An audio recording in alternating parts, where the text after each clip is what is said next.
Halo teman-teman, kembali lagi di video Volcademia edisi Sobat Volka Bertanya. Di video kali ini, teman-teman lagi-lagi akan dibersamai oleh aku, Abian, sebagai tutor matematika di Volcademia. Dan tentunya, di sini aku bakal membahas soal matematika, khususnya subtes PK atau pengetahuan kuantitatif yang udah di-request oleh salah satu Sobat Volka dari Sidoarjo. Oke, sebelum itu, kalau teman-teman belum subscribe channel Volcademia ini, jangan lupa untuk subscribe agar tidak ketinggalan video-video berikutnya. Dan bagi teman-teman yang mau request soal juga untuk dibahas lewat YouTube ataupun lewat Reels IG di Volcademia, teman-teman bisa isi link form yang nanti akan aku cantumkan di kolom komentar. Oke, tanpa berlama-lama lagi, kita langsung aja bahas soal yang pertama. Di soal pertama ini kita diberikan topik matriks, teman-teman. Jadi soal tentang matriks di sini kalau kita baca informasinya, pertama kita dikasih matriks A dengan inverse-nya itu adalah ini. Atau ini bisa kita tandain ya. Ini adalah matriks A inverse-nya. Terus kita punya persamaan matriksnya itu adalah ini. Jadi ini ada suatu matriks dikalikan matriks A terus sama dengan matriks yang di ruas kanan untuk suatu bilangan real Q dan R. Nah, ini Q-nya ada di sini, R-nya ada di sebelah sini. Nah, yang ditanyakan adalah kuantitas P dan Q. P besar dan Q besar. Ini P besar, ini Q besar gitu ya. Nah, P besarnya adalah Q kali R. Dengan Q yang di sini tadi, R di sini, dan Q-nya adalah 2. Q besarnya adalah 2. Oke, sebelum kita langsung bahas soalnya, aku mau review konsep sedikit teman-teman, supaya memudahkan teman-teman untuk mengerjakan. Sebenarnya di sini ada dua cara teman-teman. Yang pertama, teman-teman bisa cari matriks A-nya dulu dengan menginverskan A inverse gitu ya. Jadi kan kalau inverse dari suatu matriks kita inverskan itu jadi matriks yang awal kayak gitu.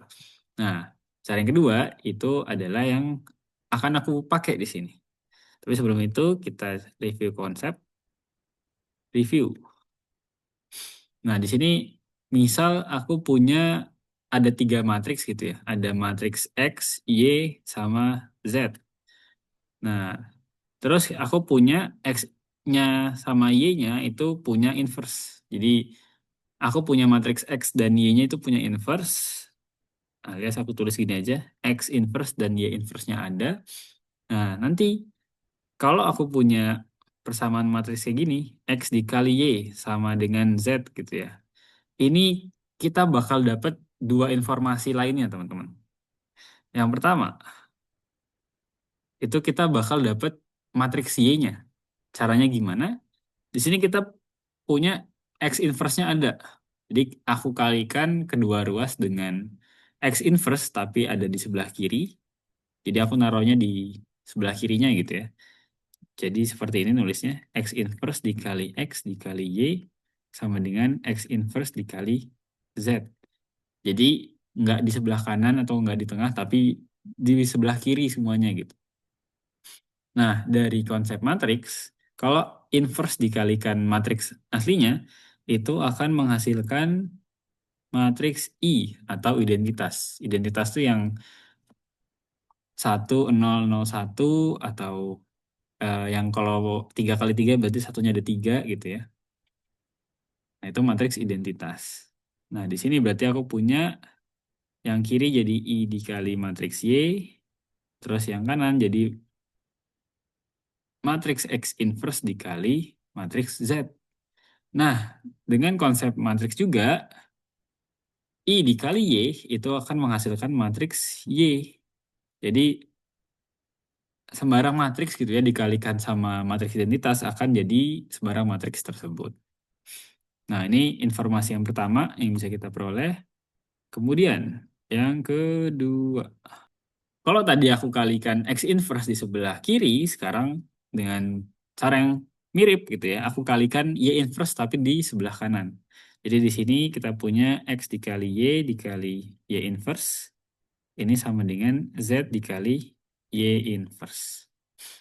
Nah, dengan alasan yang sama teman-teman, Y dikali Y inverse bakal jadi I. Jadi di sini nanti yang ruas kiri jadinya X aja. Jadi kita punya X sama dengan Z dikali Y inverse. Tapi ingat teman-teman, syaratnya tadi adalah X inverse sama Y inverse-nya harus ada. Nah ini kan nggak semua matriks itu ada inverse-nya teman-teman. Karena syarat punya inverse, determinannya nggak boleh sama dengan 0. Gitu. Jadi maka ini ada syarat gitu ya. Oke, sekarang gimana kita aplikasiin konsep ini untuk menjawab soalnya? Nah, teman-teman coba perhatiin dari persamaan ini, itu kita punya Q05 min 1 dikalikan A, ini aku kasih space gitu ya, aku kasih clue di sini, sama dengan 2 min 1 R1.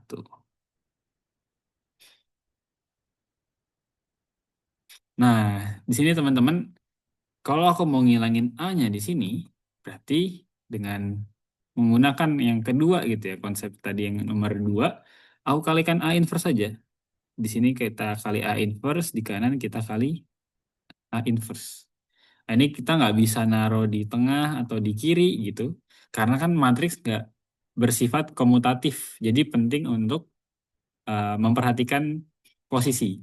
Komutatif itu yang ditukar-tukar. Misalkan X kali Y bisa dibikin jadi Y kali X. Posisinya ditukar. Nah, kalau di matriks enggak, teman-teman. Karena kalau kita ubah-ubah posisinya, hasilnya bakal beda. Nah, dari sini kita bakal peroleh bagian sini jadinya I. Berarti kita punya yang ruas kiri itu langsung jadi Q05 min 1. Sedangkan yang ruas kanan berarti kita peroleh 2 min 1 R1 dikali A inverse. A inverse-nya adalah ini tadi teman-teman. Ada di soal. Jadi kita nggak perlu nyari A-nya dulu apa, langsung pakai A inverse-nya. Nah kalau kayak gini tinggal pakai perkalian matriks. Berarti kita punya 2 dikali 1 ditambah R dikali 1. Jadi jalannya gini teman-teman. Ini yang di sini baris, yang di sini kolom. Jadi di sini ada 2 kali 1 ditambah R dikali 1. Itu buat yang kiri atas. Buat kanan atas berarti pakai baris 1, kolom yang kedua. Jadinya di sini 2 kali 2 ditambah R kali 1. Terus yang kiri bawah. Kiri bawah kan berarti baris 2 kolom 1. Berarti di sini baris kedua yang kita pakai. Terus buat yang di kanan pakai yang kolom 1.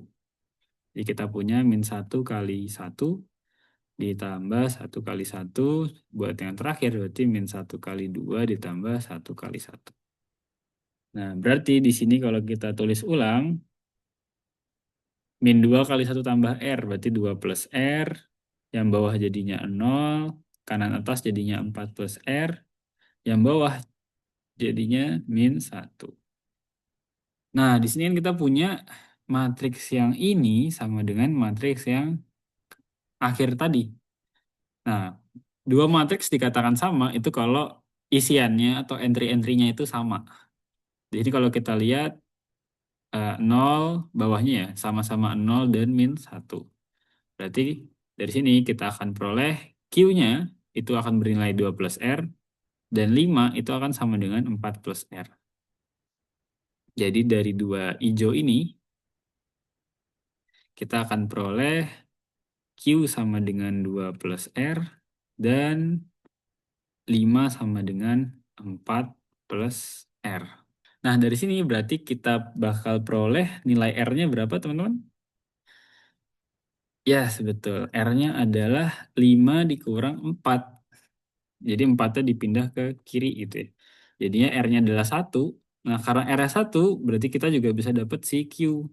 Karena kan Q 2 plus R, berarti 2 plus 1, berarti sama dengan 3.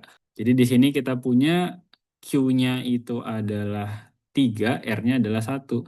Berarti ini 3 dikali 1 sama dengan 3. Berarti kita punya P-nya adalah 3, Q-nya adalah 2, Q besar ya. Berarti jawaban yang betul adalah yang A, karena P lebih besar daripada Q. Oke, Seperti itu teman-teman buat nomor satu. Kalau ada yang mau tanyakan nanti bisa dikirim di kolom komentar. Oke, selanjutnya soal nomor dua. Ini kalau teman-teman mau coba kerjain dulu, silahkan di pause videonya. Di sini aku langsung bahas. Di sini kita dikasih soal seputar fungsi, teman-teman. Cuman mungkin agak membingungkan teman-teman karena di sini penulisan fungsinya itu sebagai himpunan, gitu ya. Jadi ini kita bahas dulu konsepnya. Kalau kita ngomongin fungsi, itu kan ada domain sama range-nya ya. Atau biasanya kalau lebih umum domain sama kodomain. Cuma kalau di sini ada domain dan range. Ini pokoknya ada dua bulat gitu ya. Dua oval. Ini daerah asal, ini daerah hasil. Ini domain, ini range. Atau aku tulisnya D gitu ya. Ini pertama kita buat fungsi F dulu. Jadinya ada DF dan range F. Ini fungsi F. Nah, buat domain F atau daerah asalnya buat fungsi F, itu kita ambil yang di sebelah kiri.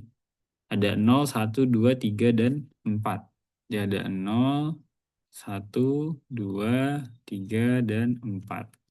Sedangkan buat hasilnya atau hasil pemetaan nih, itu ada min 1, 3, min 2, 4, dan min 3.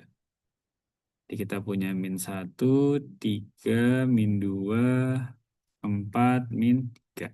Nah, sekarang kita coba sambungin 0 dibawa ke min 1. Jadi bacanya gitu teman-teman. Ini tadi kan ini asal, ini hasil gitu ya.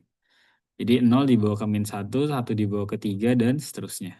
Atau kalau kita gambar, ya 0 dibawa ke min 1, 1 dibawa ke 3. Oh ini, sorry tidak lurus ya. Yang penting bisa dipahami. 4 dibawa ke min 3. Nah, itu buat yang fungsi F. Sekarang kita coba bikin buat yang G. Ini kayak tadi ovalnya kejauhan deh. Kita pendekin dikit ya teman-teman. Nah, supaya lebih enak ya LDR. Ini ada fungsi G. Di sini ada domain G, ini ada range G. Kita lihat titik-titik yang ada di G itu ada min 1, 0, 1, 2, dan 3 di domainnya ya. Kita tulis dulu ada min 1, 0, 1, 2, 3. Terus untuk hasil pemetaannya itu ada 3, ada 2, ada 1, ada 0, ada 3. 3 lagi, udah ada. Oke, sekarang kita bawa min 1 dibawa ke 3, ternyata tetap tidak lurus ya. 0 dibawa ke 2, 1 dibawa ke 1, 2 dibawa ke 0, dan 3 dibawa ke 3. Jadi fungsi itu yang titik-titik di daerah asalnya itu dibawanya ke satu titik di range, cuman dia boleh ada yang sama gitu ya. Dibawanya boleh ke tempat yang sama, tapi dia nggak boleh dibawa ke dua titik yang berbeda ya. Jadi misalkan min 1 dibawa ke 1 juga kayak gini. Nah ini salah, berarti udah bukan fungsi teman-teman. Jadi dia harus tepat dibawa ke satu yang di range-nya gitu. Oke, sekarang kita cek pernyataan-pernyataan yang ada di soalnya. Pertama, kita punya F komposisi G1. Itu dibawa ke 3. Apakah betul? Ini kita tinggal cek aja teman-teman. F komposisi G1. Berarti kan itu sebenarnya adalah FG1. Jadi kalau komposisi berarti kerjain dulu yang kanan. G dikenakan di 1, hasilnya berapa, baru dipakai fungsi F-nya. Nah, berarti kayak gini, FG1. Artinya kita cari dulu G1 itu berapa. G1 itu adalah 1 ini dibawa sama fungsi G ke 1. Berarti FG1 nilainya juga 1. Berarti kita punya F1.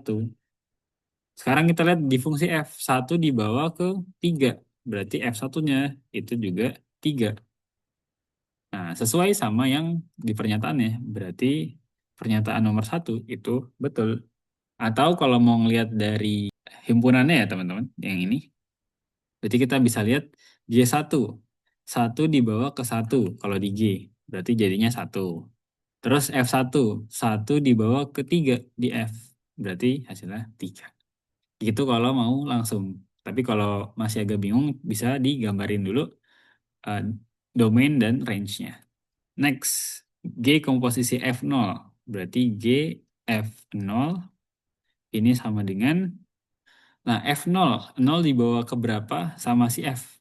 Kalau kita lihat 0 dibawa ke min 1. Atau kalau dari himpunannya, 0 dibawa ke min 1. Berarti jadinya G min 1. Terus di sini kita lihat min 1 dibawa ke 3. Berarti hasilnya adalah 3. Pernyataannya masih betul. Nah, kalau buat soal tipe kayak gini yang di IPK, teman-teman, kalau 1 udah betul, 2 udah betul, berarti otomatis jawaban B atau opsi B, C, dan D itu udah nggak usah kita pikirin. Karena yang ada 1 dan 2 itu hanya A dan E. Kayak gitu ya. Kecuali mungkin soalnya agak menjebak atau mungkin ada error. Nah, cuma kalau biasanya langsung lompat ke 4 aja gitu. Nah, kita punya nomor 4 G komposisi F dari 1. Berarti G F1 ini sama dengan, sekarang kita lihat di F1 dibawa ke mana? 1 dibawa ke 3. Berarti di sini adalah G3. Nah, di G, 3 dibawa ke 3. Berarti G3-nya juga tetap 3. Berarti jawaban dari soal nomor 2 itu adalah yang E. Karena 1, 2 udah betul dan nomor 4-nya betul. Jadi satu-satunya opsi yang memenuhi itu adalah yang E. Oke, next. Soal nomor 3. Di soal nomor 3 ini kita dikasih persamaan linear. Ada 2, X plus 2Y sama dengan A, dan 2X min Y sama dengan 3. Terus di sini kita punya A-nya adalah bilangan bulat positif terkecil. Ini A itu bilangan bulat positif terkecil, sehingga penyelesaian persamaan tersebut bilangan bulat. Penyelesaian persamaan tersebut. Nah, penyelesaian persamaan tersebut yang dimaksud itu dari yang 2 persamaan ini.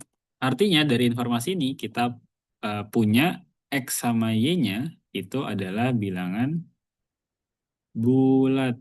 Bilangan bulat itu yang nggak ada desimalnya atau bukan pecahan ya, yang kayak 2, 3, 4, dan lain-lain. Terus A-nya itu bilangan bulat positif terkecil. A lebih dari 0, bilangan bulat juga, tapi terkecil. Yang memenuhi X, Y-nya bilangan bulat. Gitu.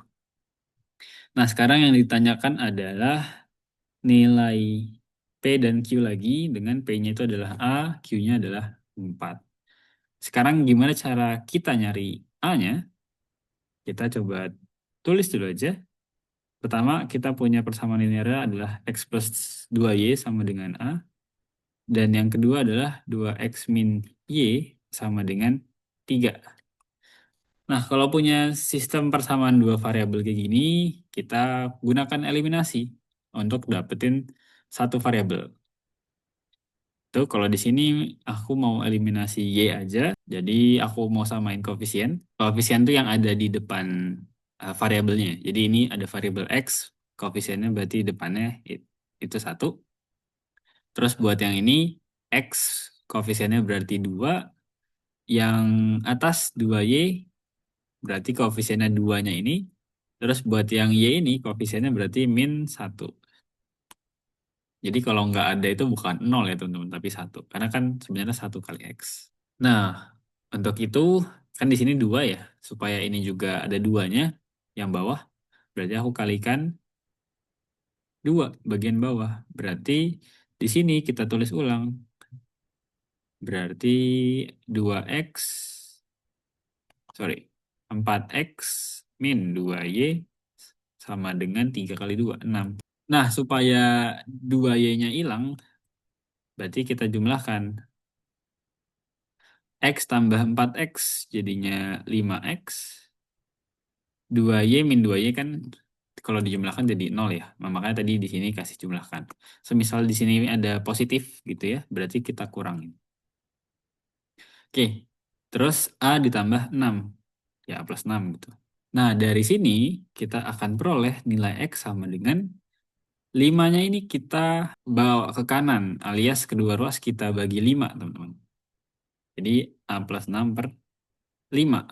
Nah, sampai sini ini udah cukup buat ngejawab sebenarnya, teman-teman. Tinggal sedikit analisis lagi, nanti teman-teman bakal ada jawabannya. Oke, di sini kita coba perhatikan lagi informasinya. Kita lihat ya, X ini harus bilangan bulat, dan A-nya ini itu adalah bilangan bulat terkecil. Nah, kita lihat ya, X-nya harus bilangan bulat. Berarti supaya dia bilangan bulat, nilai A plus 6 ini itu harus kelipatan 5. Kenapa harus kelipatan 5? Supaya ketika dibagi sama 5, dia hasilnya bulat. Dia nggak ada koma-komanya atau bukan pecahan gitu ya. Jadi harus kelipatan 5.